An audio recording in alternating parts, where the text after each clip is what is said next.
Welcome, Bitcoiners. Welcome, welcome, welcome. It was a beautiful sunrise this morning.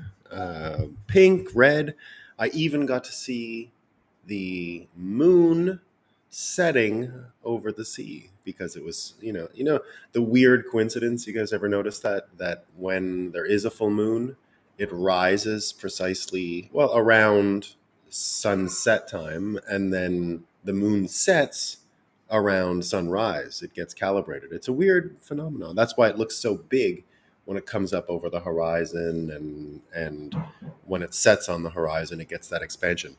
One of the weird things about the moon, that the weird coincidences, that the moon being exactly 400 times smaller than the sun, but the sun being 400 times further from the earth, is what makes them appear the same size in the sky. What a weird coincidence. Huh?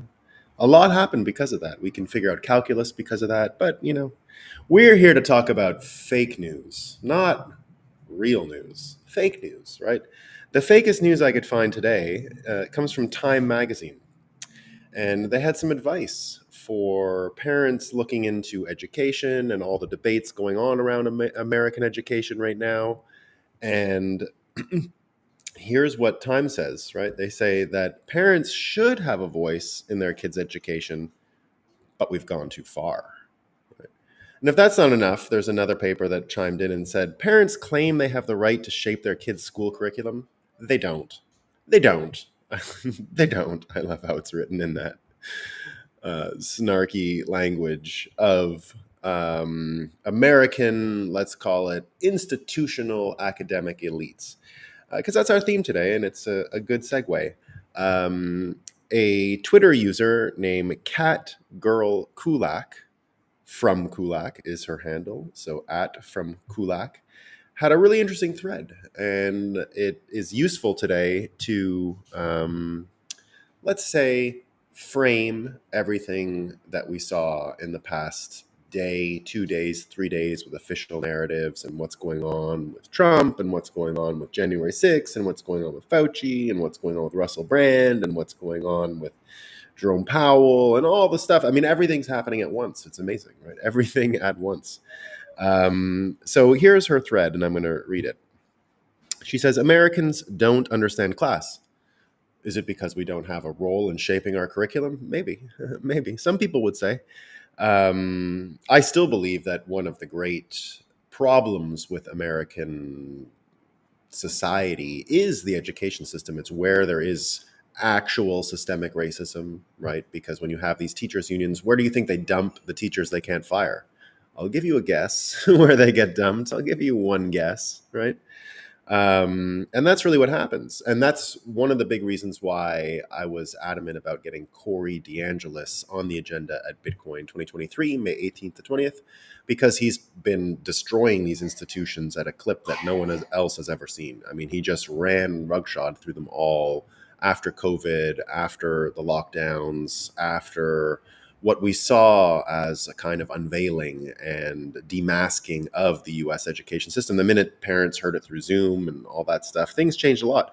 So I partnered on stage. It's going to be a great talk, Corey DeAngelis and Saifedean, because Saifedean as well is a big proponent of a more fruitful education system, and certainly not one that relies on elites or elite institutions or all those things. So we're going to get into that.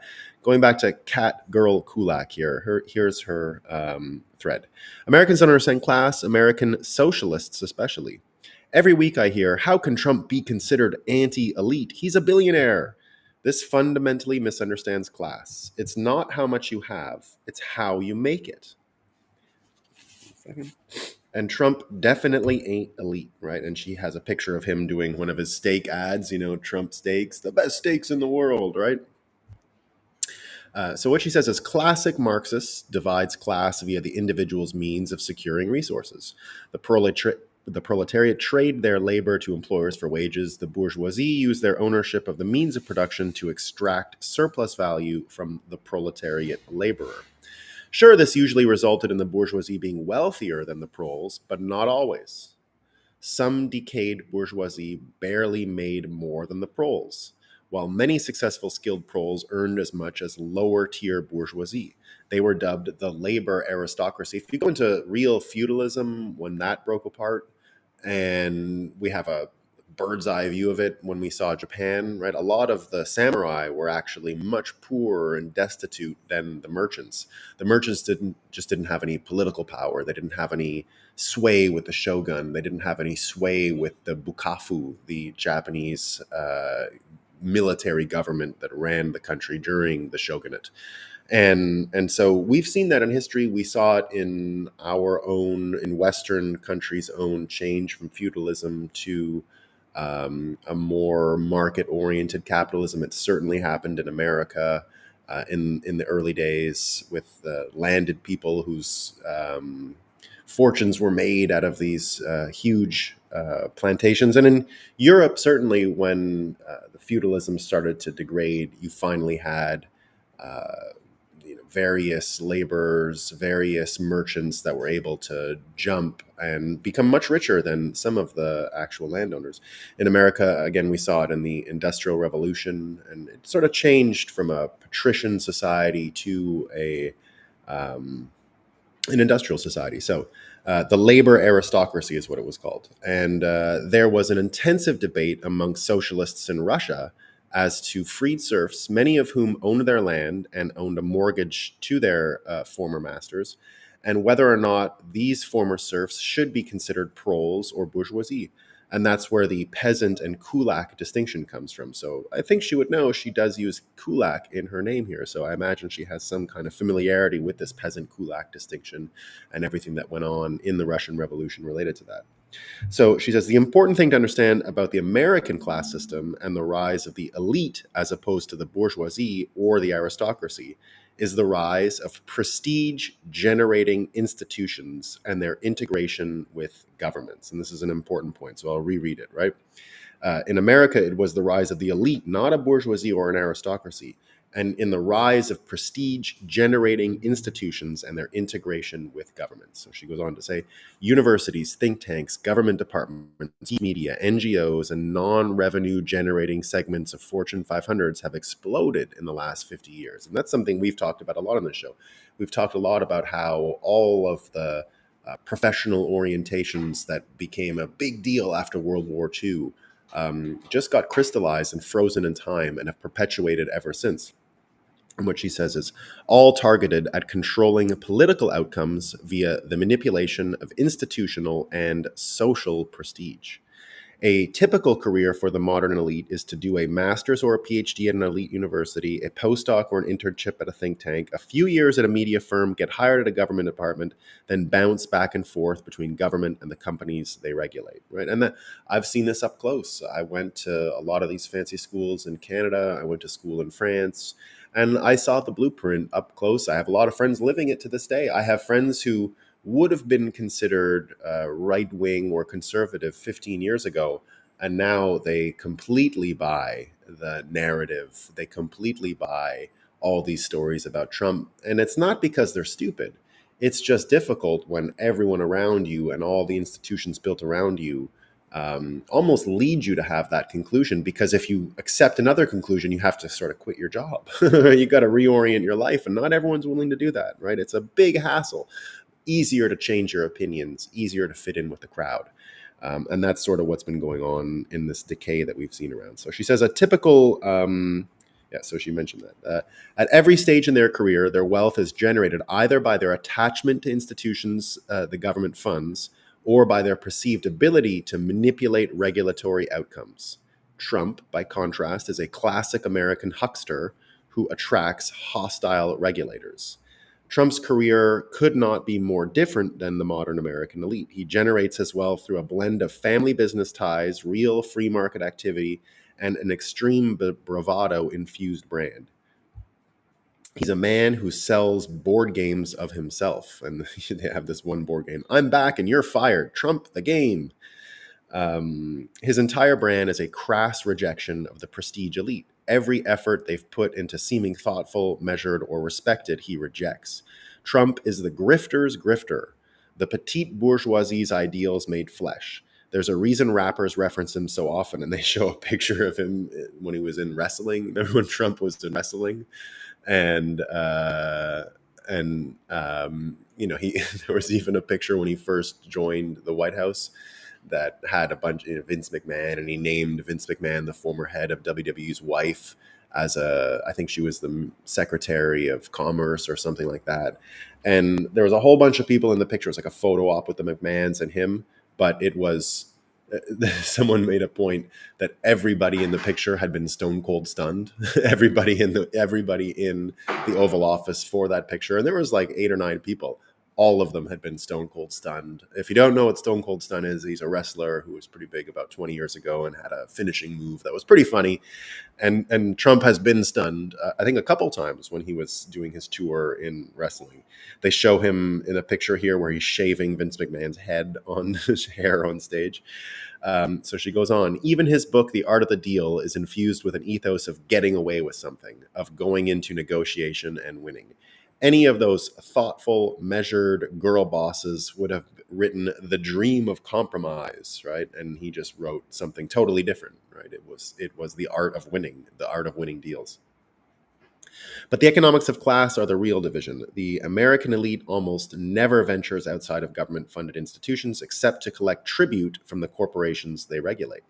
But the economics of class are the real division. The American elite almost never... Oh, I already read that one.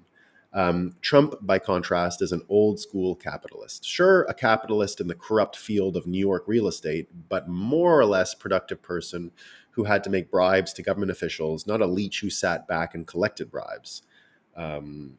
Notably, Trump is the only president in the last 40 years who will not be offered a teaching position at a university, nor will be invited on the board of think tanks or Fortune 500s. Unlike Obama, who will not receive Wall Street speaking fees into the hundreds of thousands. Unlike Obama, he will not be receiving Wall Street speaking fees that are 100,000. You know, then they cite a speech here from 2017. Obama's $400,000 Wall Street speech is completely in character. So someone had written up that story. Trump is a man with more negative prestige than almost anyone else in U.S. history. His currency amongst the governing elite approaches negative infinity. It's true, negative infinity. I think that's correct, right? They hate him so much, it's negative infinity. There is no limit. Yet he is one of the most potent political forces in America today. This is not just a culture war, it's a class war. And that's really what we see going on with everything that happened yesterday, right? We see the elite institutions, the ones that were mentioned by Catgirl Kulak here, the think tanks, the media, prestige media, the NGOs, and then the back and forth with government. And it's the 100K here, the 100K there, the 100K there. Now, we all know this in Bitcoin just as being close. We call it close to the money printer, right? You're close to the money printer. But of course, it's more nuanced than that. That's enough. You can think of it in those terms, and that frame is fine. And I don't think you need to necessarily go further. But with all that's going on right now, it's helpful to go a little bit further. So it's not just about being close to the money printer. It's about propagandizing. It's about protecting the elite and the elite system. And this is something that Glenn Greenwald brings up all the time now, that the media's job seems more and more not about speaking truth to power, but about making sure power doesn't ever have to face the truth. That's really the point of his show every day on Rumble, is to point out instances that he does here, and it's a really good one. We'll get to it in a second. I want to talk quickly about the Tucker Carlson reaction yesterday. So Tucker Carlson ran his story yesterday and the day before about January 6th, all the footage he was given. And of course, the reactions have been insane and crazy. And imagine this. You get Senator Chuck Schumer, who ran down to the Senate floor to say the following things out loud. Imagine, out loud. He condemned Tucker Carlson, which is fine. That's normal political stuff. But then he calls openly for Rupert Murdoch to censor, to stop Tucker from releasing the show last night. So he did it between the shows yesterday during the day. He came out and said, no more, don't do it again. Imagine, right? Imagine. So he came out and said that. And there's a whole host of other people who did the same yesterday. And it wasn't just him, right? You've got you've got all the stories that came out yesterday. Listen to these headlines, right? Listen to the consistency in them. This is from MSNBC. And remember, this is within 24, not even 12 hours. These are published within 12 hours, like the Russell Brand's or the Woody Harrelson story where he went live on Saturday Night Live at 11:30 at night, and they had the headlines cooked up on the Sunday morning by 7 a.m. We see the headline cooking here again, right? So first one, MSNBC. Tucker Carlson pushes the bogus January 6th story he wanted to tell. CNN Business. Tucker Carlson, with the help from Kevin McCarthy, tries to sanitize the very real violence of the January 6th attack. Forbes. Tucker Carlson doubles down on January 2020 election fraud claims with January 6th footage despite Fox defamation lawsuit. Rolling Stone. Tucker Carlson's January 6th footage dump delivers the sloppy propaganda Kevin McCarthy wanted. Independent. Tucker Carlson News. January 6th videos provoke backlash as Brian Sicknick's family react. And that was the police officer who died. Huffington Post. Tucker Carlson cherry picks January 6th footage to deny there was an insurrection. Now, remember, we talk about moving people past the sale, like a Trump persuasion technique. And that's what we're seeing here. These are crafted headlines that don't even don't even acknowledge what he's saying. They just jump to the part where he's a denier, right? Tucker Carlson shows January and the denier thing has been used in global warming debates. You're a denier, right? Holocaust stuff, you're a denier, right? So it's a typical trick. Tucker Carlson shows January 6th Capitol footage to try to downplay riot. They were sightseers. USA Today. Tucker Carlson downplays January 6th Capitol attack with new videos. And another from CNN Politics. What to know about the January 6th footage. So it goes on and on and on. And it was days of this, right? And it's in full-blown damage control, the fake news. You see them going after anyone who's discussing this, and it's a blanket take that they have. And some people say, you get Marissa Hansen here saying Tucker got the fake news in full-blown damage control mode after just the few January 6th videos he released last night. As more of the 40,000 hours of footage is revealed, there's no way they'll be able to continue propping up their bogus narrative. The dam is breaking, and it's happening on the most watched normie show in cable television, Glorious. And it is indeed the most watched show. So you get Tucker Carlson versus the whole field, and it's about even, right? It's about even. And you get a lot of reaction coming in, mostly along these lines, mostly about people freaking out and what's going on. Here's another one. Let this sink in. Today's Democrats are defending prosecutors' failure to turn over evidence of a defendant's innocence, a prosecutorial failure that is a clear and very serious constitutional violation.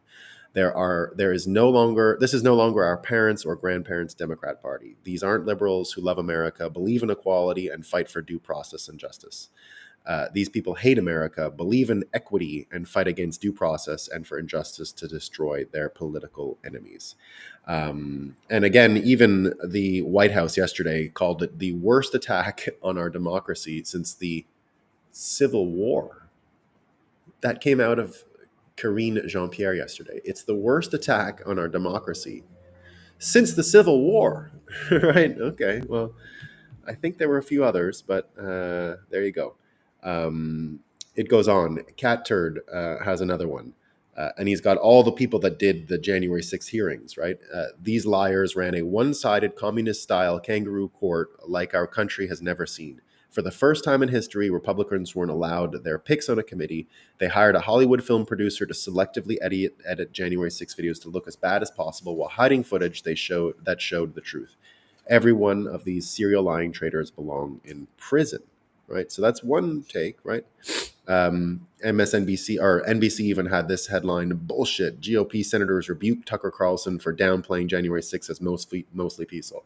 It was the same Republicans that are the never Trumpers that got money from SBF, that participated in this whole fiasco. So nothing new under the sun here. It's same old people, right? But they generated the headline. Now, all of this looks basically identical, right? We see censorship being asked for. by Chuck Schumer and the government out loud in person, right? We get these people saying, we need censorship. He can't be allowed to go on television. And Glenn Greenwald brings up the same reaction to Russell Brand. The same thing happened to Russell Brand after his American tour last week. But he goes into a little more detail, and this is what he says, right? He breaks down a New Statesman article. So the New Statesman wrote an article entitled, "We Have Lost Russell Brand," right? Um, um, we have lost Russell Brand. The we appears to be the left. I never knew New Statesman was the avatar and membership arbiter of the left. What's fascinating are the views now identified as hallmarks of the far right. And listen to this, right? In order to argue that Brand is no longer on the left but the right, despite what it acknowledges as the ongoing admiration of Bernie and Corbyn, right? Because Russell Brand definitely is fans, he's left of Bernie in a lot of ways. He's more left wing than Bernie in many, many ways. Look at the views that are now identified in the first paragraph as ones that mark you as being far right. Just look, and he points out. So here's what he highlighted, right? Russell Brand can't make up his mind. Speaking on the comedian Bill Maher's talk show last weekend, Brand launched into a tiny rant that encompassed every right-wing signaling trope. The ghoulish mainstream media, the dishonest and untrustworthy pharmaceutical industry, the West's shameful treatment of Julian Assange, an American hero, Edward Snowden, and the COVID drug ivermectin. So that was already hallmarks of the right? Calling the pharmaceutical industry is now corrupt is a hallmark of the right. Here's what he goes on. Here's what the article goes on to say. But he was married. But he has married these long-held beliefs with the suspicions and anxieties of the new American right. America first, drain the swamp, distrust the MSNBC, the MSM mainstream media. And he has outgrown the lightly heterodox and idiosyncratic manner that once characterized him. The benign, if abrasive, hippie is long gone. In his place, an American culture warrior with a Cockney accent. Can you see Can you see it with a Cockney accent? This is all about elite. It's all about gatekeeping. It's all about maintenance of order. They even got into the class descriptions here. Glenn Greenwald goes on, it is indeed true that those views, hatred of corporate media, distrust of globalized multinational corporate giants, holding the U.S. security state in contempt, and its adversaries as heroes are now right-wing markers. But much indeed has changed. But Brand and I haven't. Similarly, distrust of the motives of the U.S.-NATO proxy war in Ukraine is also a far-right signifier. Here we have yet another inversion. The liberal left reverses Western security agencies, globalized corporations, and their wars as benevolent. Only the far right distrusts them. And this is what they say. As for any self-styled alternative media guru, the Russian invasion of Ukraine is a central theme of inquiry. Brand quotes long passages of texts from Substacks about the true intentions of Tony Blair and Hillary Clinton. He suggests that a proxy war fought with the ultimate ambition of privatizing Ukraine. When he shouts about the military-industrial complex intentionally generating a state of perpetual crisis, he means it. Brand is not just paranoid about intervention. He's actively conspiratorial about it, right? So they went pretty hard on him, right? They went pretty hard on him. And now put that into the following news story that we had break yesterday as well. So it's not just Russell Brand. It's not just what's going on with Tucker Carlson and the January 6th stuff. There was a whole nother drop yesterday of what looks like propaganda. And that is, if you remember yesterday's show, we covered Schultz, the German chancellor's meeting with Biden 2 days ago on Monday in the White House, and that there was no press conference. There was no press conference because the German media might have asked about the U.S. role in Nordstream, the pipeline explosion that happened back in October. And it never happened. So, of course, it's nothing new. We see that Biden absolutely never does unstaged, uncontrolled press conferences because the IQ is not really there. He can't really handle it. He's got to send Jean-Pierre in general. He can't really do it in the same way that most. Well, there's sundowner days, we say, sundowners, right? When you've got his issues of age and dementia can be really difficult. There's good days and bad, so they have to control that. That's what it looks like. So that was a bit of a farce, but what fell into everyone's lap yesterday, right? So they got criticized for not having a press conference. No one asked about American involvement on Monday. So come to Tuesday.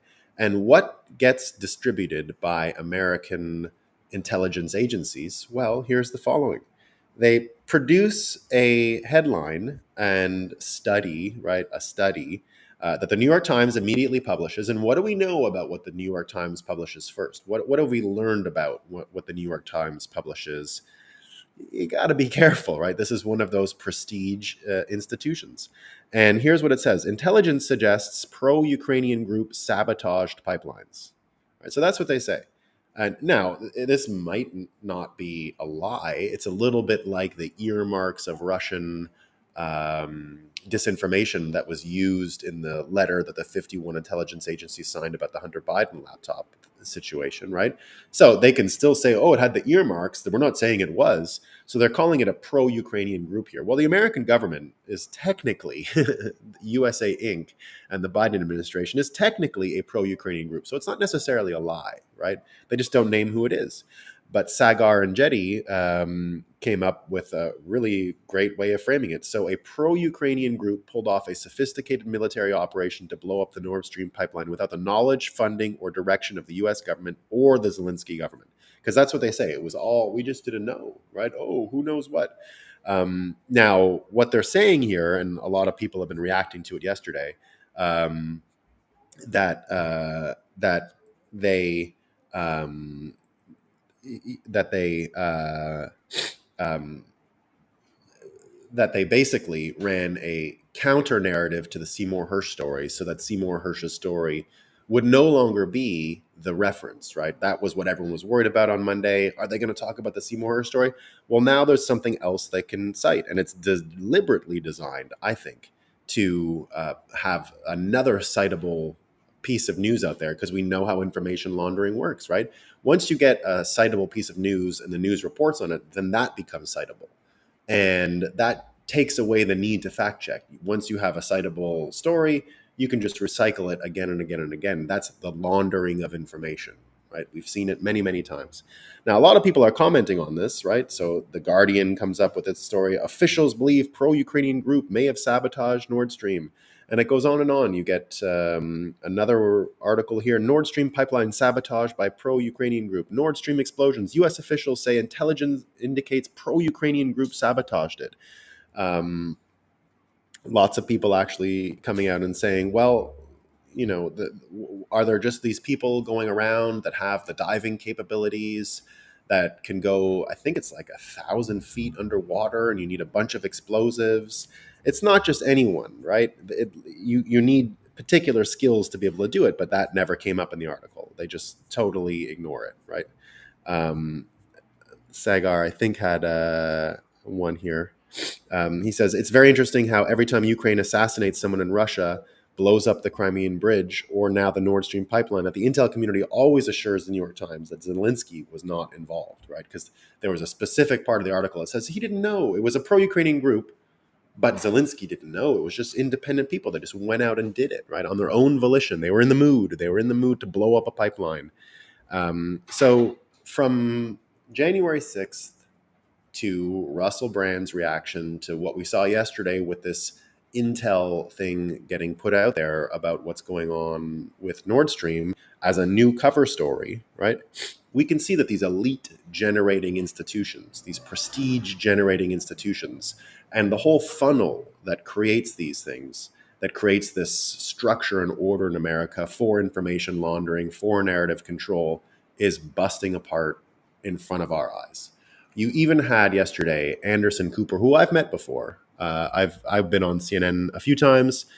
He was around all the time. I met him once. I was involved. There was a little bit of a terrorist attack in the Canadian Parliament years ago. One fella came in and shot a soldier, and then shot his way into the main building and shot a bunch of people. And the guard, who the only one we didn't even have guns when I worked in Parliament. Sorry, not we did. The police didn't even have guns. There were no guns in the building except for one guy, the sergeant at arms, who has a sword and has an actual loaded gun in his office. He went and got the gun and I was there for all of it. I was walking to Parliament, people everywhere, dead bodies, or one dead body. Um, Total chaos. And Anderson Cooper came the next day, and it was all closed down, but I still had the ability to walk around, and said, "Here, you got to go see the bullet holes there." So I brought him around the Parliament building a little bit.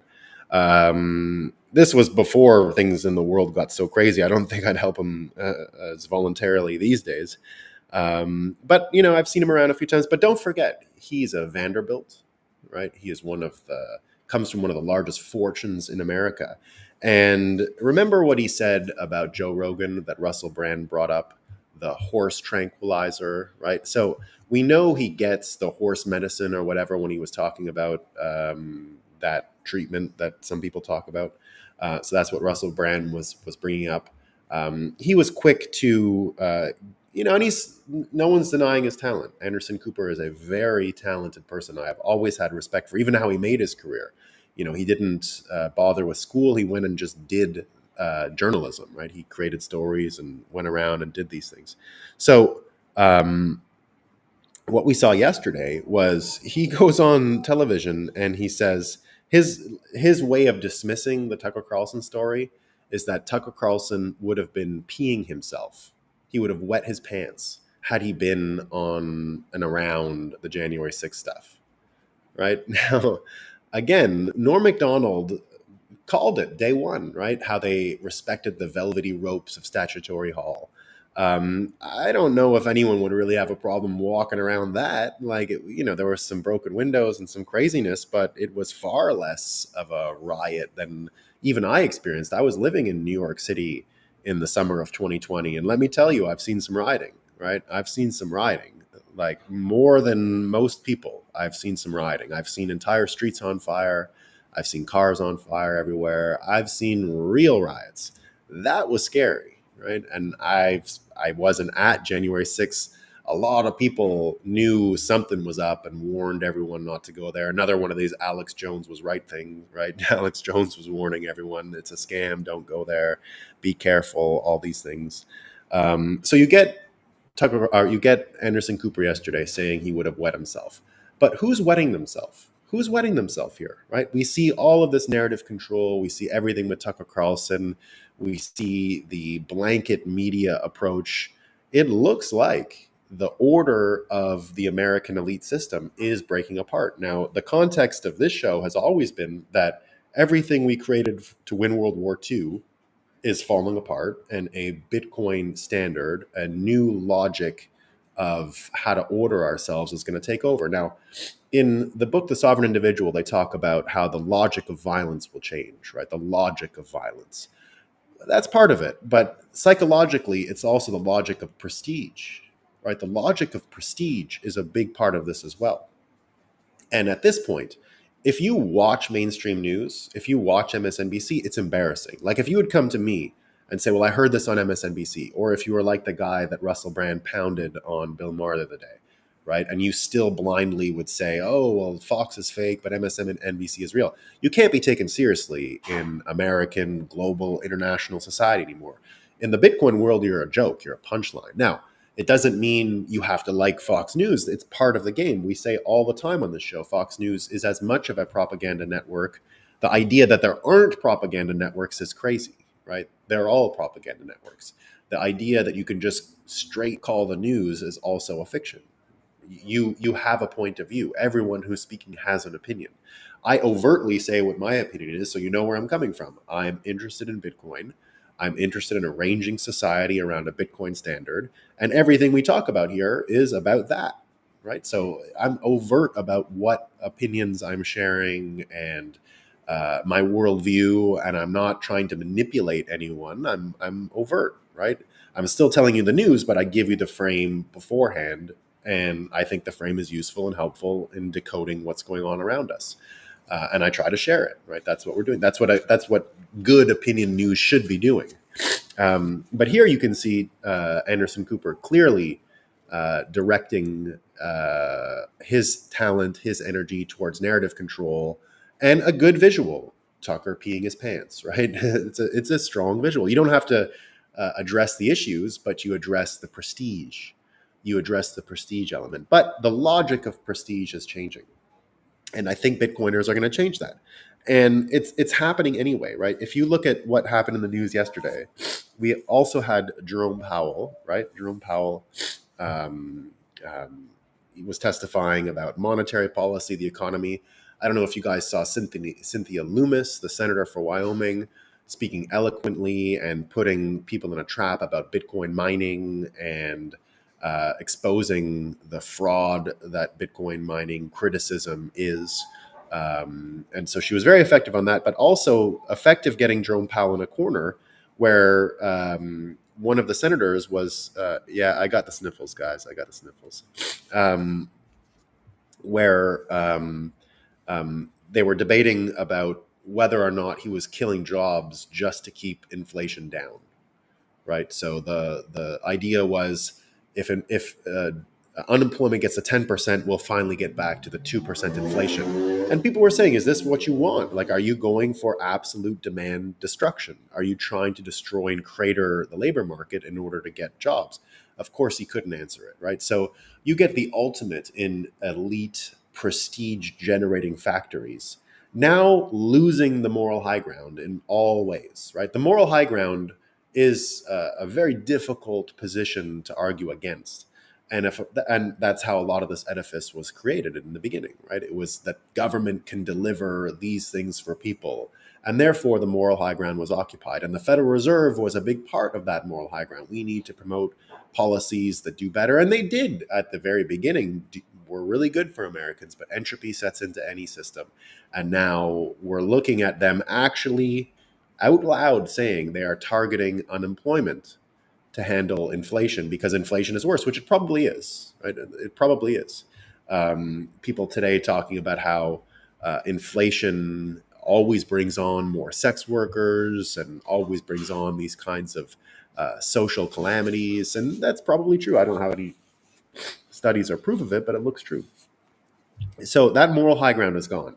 Now, what are our alternatives, right? Look at gold, right? What happened with gold in the past days? Well, again, the prestige generating institutions, gold regulators, well, there's no such thing as a gold regulator, but anyone who would be testing the purity of gold for its markets have been caught in a fraud. And it's one of the biggest frauds ever. Perth Mint sold diluted gold to China and covered it up, right? So one of these big institutions that belong in this world, right? A scandal at the highest level is what it's called. $20.3 billion in gold is what it sold last year. And it has a government guarantee, right? It's the only mint in the world that has a government guarantee. So now you get Australia, who has been selling gold to China for years. China's appetite for gold, by the way, insatiable these days, right? The Chinese government has been buying up the most gold of anyone in the world, doing all of these things, right? Trying to get more and more. Even coming out yesterday with this gold story and simultaneously talking about how Western countries, led by the US, are trying to contain and encircle China. Wouldn't normally say those things, right? So the prestige of government regulating gold, where has it led us? Well, it's not even just that, right? It's not even just that Australia and China have this little bickering thing right now because they sold them gold. Here's the front page of the Australia's leading newspaper, The Age, one of Australia's leading newspaper. This is the actual headline yesterday, right? So we get this little tiff around gold, and what happens? Australia must prepare for the full threat of China war. Must prepare. That's in a newspaper article yesterday in Australia. Australia must prepare for war. They just screwed them on gold with a government certified thing. And now they're saying, oh, right. So what else happened yesterday with the monetary policy? So the gold part's not really working. Australia ready for war because they've been caught conspiring with one of the big gold miners to sell the biggest market for gold, China, fake gold, right? That's not good. You also get the Federal Reserve and all of the kind of talking that they've been forced to undergo, all of the testimonies that we saw yesterday, all of the people commenting now on the Federal Reserve. I just mentioned the moral high ground, that part of Jerome Powell saying, well, if people lose jobs, well, he wasn't able to really maintain that moral high ground. But here's what they've also admitted, right? They've admitted, they had to admit, because too many questions, too much going on, that loose monetary policy can create financial turmoil years later, right? They had a decade of interest rates around zero.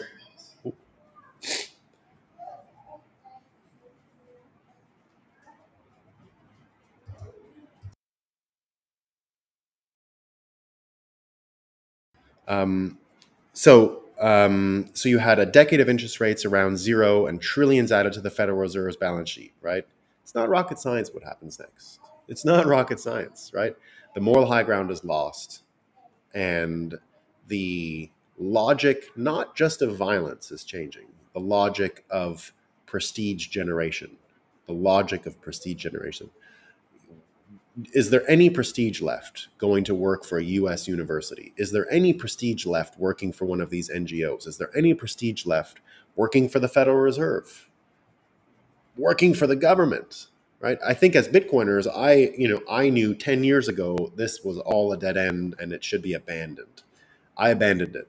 Right? There was nothing in it for me. I was offered jobs in the early enterprise blockchain world. Get out of here. It was all the same dead end. All the same dead end. I chose to work for more Bitcoin type startups. It wasn't only Bitcoin stuff back then, but I've worked my way towards it as time went on.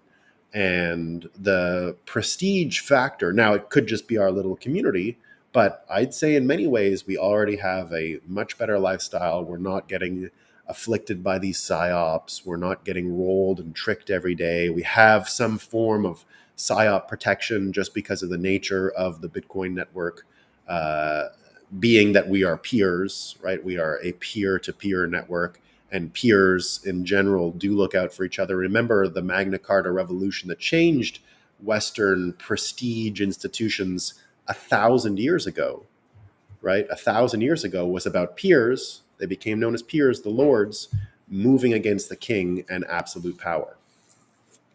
And so the logic of prestige, the logic of it is changing very quickly. And in many ways, I think Bitcoiners can only benefit from this because, in the end, we've been right about most things in the past few years. Our predictions are coming true every day. Every day. Now, we never predicted that there would be something like COVID. We predicted there would be an excuse for the Federal Reserve to go print money. We didn't know it was going to be a pandemic. We just said this is going to happen. There's no way around it. Either they keep printing money and giving it to the banks, or have a cover to print money and give it to the banks.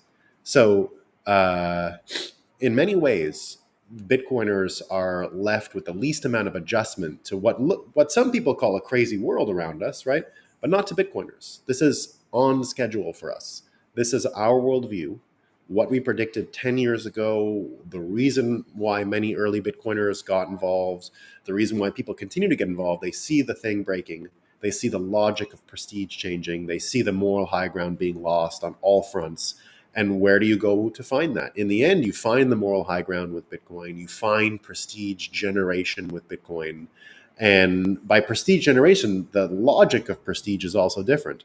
Not going to a state funded school, right? Not going to a state funded college and repeating the talking points that come from the elite folks that are involved in this prestige generation of the previous generation and jumping back and forth between private industry, prestige media, NGOs, governments, and all those things.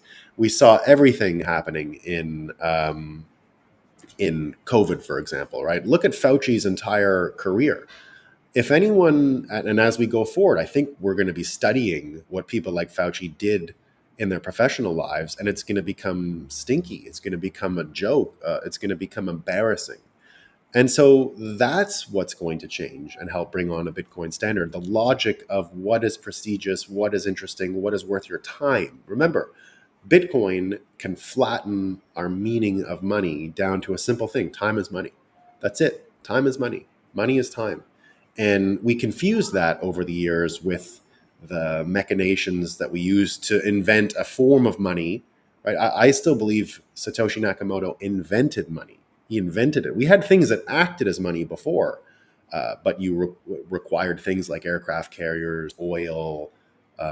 They required a military industrial complex, let's say. They required courts, they required governments, they required everything that went into the fiat world in order to generate something that was close to money, but entropy sets in and destroys it and makes it less like money as time goes on. Bitcoin has actually invented money. It's the pure form of money. And it will change our logic of prestige. It will change all those things. You know, even Wall Street, for example. Wall Street 100 years ago, before financialization, before everything that went on with financial engineering and fiat money, Wall Street was a low class job. It was not prestigious at all. It was a joke. It was like the way we look at crypto today. It was a bunch of hucksters and losers and all that kind of stuff, right?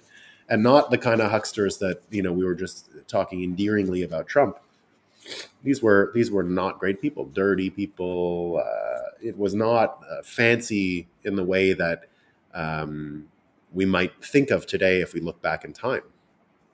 And fiat changed that. It changed the nature of Wall Street. It made it a prestige institution. And that's the kind of logic that's going to change, that will bring in a Bitcoin standard, right? The idea, again, of a farmer, right? Bitcoiners will venerate farmers who sell them beautiful grass-fed beef, and they will pay them actual Bitcoin for that, right? How many things will Bitcoiners separate themselves from Bitcoin with? It's not much. The consumer mindset is not really in Bitcoiners the same way it's in the debt-based system, right? We're not massive consumers. We do consume stuff. You have to consume stuff. We'll pay money for it, but a good steak is one of those. So prestige changing. If you run a grass-fed homestead, grass-fed beef homestead somewhere in the world, and you sell your wares for Bitcoin, that will impress every Bitcoiner. They're all going to, wow, what a cool guy, right? Amazing. All right, let me get to some of these comments. I saw one about the book, so I want to mention that. A lot of good comments here, everyone. Wow. Love it. Flim flam, man. Huckster is a funny word. Oh, here we go. Yeah. Satillionaire, when is the book coming out, mate? Yeah, that's the one I wanted to answer. Just as Daniel said, I think when I get to 1,000 subs on 1,000 subs on YouTube, I'm gonna do it. I think at 1,000, I have the capacity to catch a wave and go with it. I was playing around the past couple days, by the way, with AI image generation. I got some really nice stuff, so I'm getting ahead on that. I wonder if I can make it the whole thing into a graphic novel as well. That would be pretty fun using AI. I remember, weirdly, in my book, the narrator of the story, I started writing this in 2015 with this conceit. The narrator is an AI. It's the AI's job to entertain us, and one of the things they have to do is manage that. So it's fun. Huckster is a funny word. Yeah. Flim flam man is good. Yeah, flim flam man is good. Yeah. Good morning, fellow Bitcoiners. Yes, dude, indeed. Good morning. Can the convicted get a retrial? Joe asks. Yeah, I think so. I think there is a principle out there of, I don't know what the test is, but people were mentioning it yesterday. I didn't really know it existed, but this idea of, the QAnon shaman and the police being around, and there's some kind of test that I think would allow him, if you have that evidence, to get him out. Yeah. Everyone that's not a socialist is now far right. Yeah, Jose, you got it, man. It's become that. Yeah, it's become that. Morning at the dude. Pro-Ukrainians are diving experts. It's a pretty good story, huh? Yeah. Remember when Ukraine fired a missile into Poland? Yeah. Pepperidge Ridge Farm remembers. Yeah, that was another one, right? Yeah. The house of cards is falling down, even as they try to build it higher. Indeed, they are. You see that that's part of what's going on here. Yo, Bitcoin graffiti. The strangest thing is that Ivor was made for human consumption and usage too. Yeah, I bought a bunch. I bought a bunch from the horses. I bought a bunch from the horses. You had to buy it from the horses, otherwise you couldn't get it. Ridiculous. It's not about if it works or not. It was inconvenient to the narrative. Yeah, yeah. I don't actually think it works for COVID. Frankly, I mean, we would have more evidence of it working. I think, but it's beyond the point, right? That you couldn't talk about it, and that because, as I understand, the logic is the following: if there are therapeutics, the emergency case for distribution of vaccines isn't there. That's my understanding. Yeah, I got the sniffles, Bitcoin graffiti. I got the sniffles. It's a bummer. I've had a kid with it for the longest time. The age is left leaning news power. Yeah. Yeah. The China war headline was a distraction for the 10th straight interest rates rise. Yeah, it looks pretty gnarly down there in Australia.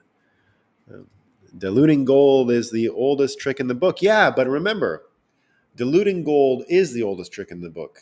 In this case, they had a failed government oversight. Remember, it's the only one that's supposed to have government oversight. So what's the point of these governments if they can't even do that? Right? Yes, in a Bitcoin standard, only skill will earn Bitcoin. Yeah, exactly. You can't get a Bitcoin with you can't get BTC with BS. I like that. That's really good. Yeah. Yeah, the team is growing, guys. I love it. Yeah, we had over 40 for a lot of it today. So good. What if I'm a Bitcoiner in government?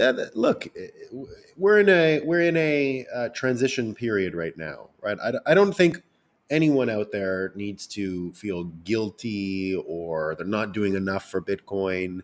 It's enough to just do what you do and do it well, right? Whatever you are, be good at it, and that's the Bitcoin standard. You don't have to work for a Bitcoin company. Whatever you do it well. Right? That's how I see it. Whatever you do it well.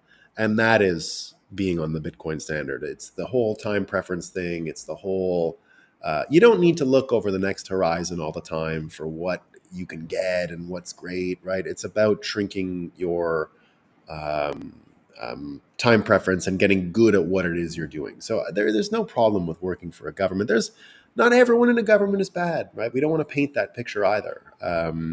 We want to denigrate the prestige cycle that we're talking about here. That the way of getting ahead in this world is to be with one of these things and not anything else. To be one of these elites. We want to poke a hole in the chasm between Trump not being elite and what the elite actually do. Right? Trump is a huckster. He is all of those things. Right? That's why they hate him. That's why he has what did they call it? Man, I love this. I got to remember it. It's too funny. It's too funny, right? Uh, that he has the most negative prestige of anyone in U.S. history, and that his currency amongst the governing elite approaches negative infinity. It's true. They couldn't hate him more. They could not hate him more. Uh, Thanks, Joe. Yeah, everyone share. I need this book. Yeah. It's gonna be good. The purpose of any institution should be its obsolescence. Yeah, yeah, it will. Yeah, perfect audio. Yeah, thanks, bud. Happy to hear it. Getting better. For AI to entertain, they must tell stories. Yeah, mine is all. That's literally all we do. Is AI tells stories for us. In my story, the AI is not part of a central cloud or anything. Each of them are independent, and everyone has their own eyeball, and we gel with it. So it's like an AI, and you gel, right? You gel with your AI, you teach your AI, and it captures everything you ever see. And if it's really good, it can tell the story and earn you Bitcoin.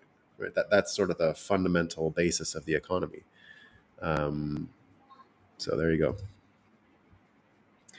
Well, methane from BS can be used to mine. Bushmaster says methane. Yeah, it's true. You can. Yeah. Well, I'm glad there's no audio drops, guys. Thanks for all the updates. It was really frustrating the past little while. you know, again, my challenge was to find something simple that I could replicate. Because if it gets too complicated, I can't replicate it. That's the issue, right? Getting it good once is fine, but you got to get it every day. So it has to stay simple. Um, that's what I'm thinking.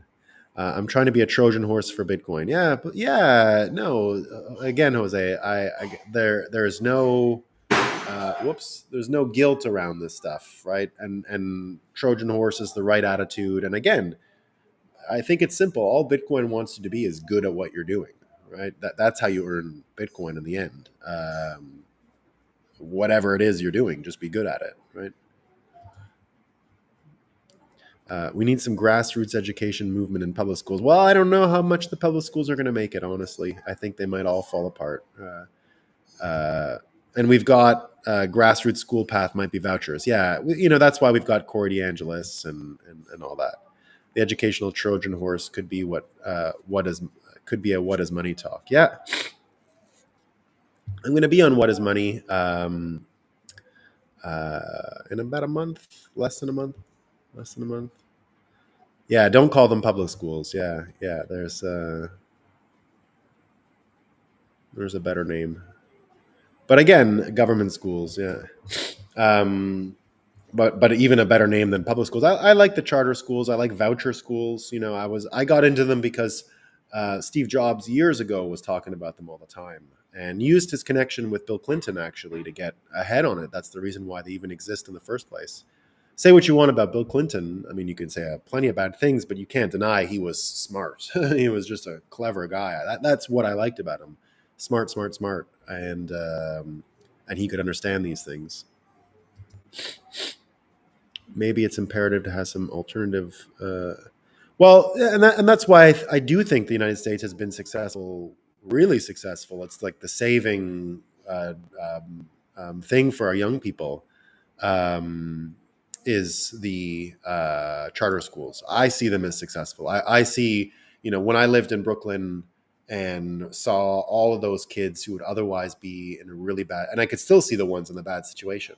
But many times I saw the charter school kids come to the parks and all that, and you could tell who was in a charter school and who wasn't. Uniforms, even the charter schools usually had uniforms, but you could just tell, and you could see they were working. These were really nice kids. I would talk to them all the time back then. Really interesting stuff. Emily asks, "Yeah, I'll be on the 17th in a video version of BTC sessions. Last week he had an eye thing, and we just did the audio. All right, team, I got to go do some stuff with the family. Yeah, no shame, Jose. There's nothing wrong with. Yeah, absolutely. Like, I mean, the things will contract over time. I'm more have a problem with the size of government, with the all encompassing nature, with everything around there. But we'll still have a public service. I think we have to. We not everyone not everyone, unfortunately, has the IQ, the capacity, I mean, most people do. There's enough, there's more that we can cultivate. But we're not, this is Bitcoiners, it's not survival of the fittest, right? I reject survival of the fittest for human organizing principles. I reject it. It's for animals. Humans, that's the opposite. I want the weakest to be taken care of. And we need systems to do that. And we shouldn't abandon the systems that help us take care of the weakest. And there are weak among us. So there just are. There always will be, and we have to think about them. Anyone who's telling you that Bitcoin is a dog eat dog, survival of the fittest paradigm and all that, I reject it. I reject it. It's not for me. And that's not what Bitcoin is, right? It's just not that. I don't, that's someone reading into it. I reject evolutionary theory about survival of the fittest applying to humans. I reject it. Again, it's for monkeys and dogs. It's not for people, right? We must take care. I mean, that's one of the great things about Christianity. It's so simple. And one of the most beautiful things you'll see in Christianity is when you see Down syndrome people, for example, who are so into it, so into the church and the community and all these things. how can you deny how good that is, right? The simplicity allows for these things to happen and people to be taken care of, and I think that's great. And whatever systems are out there that do that, we got to perpetuate them because they're a force for good. I believe that. All right, team. Peace. See you tomorrow.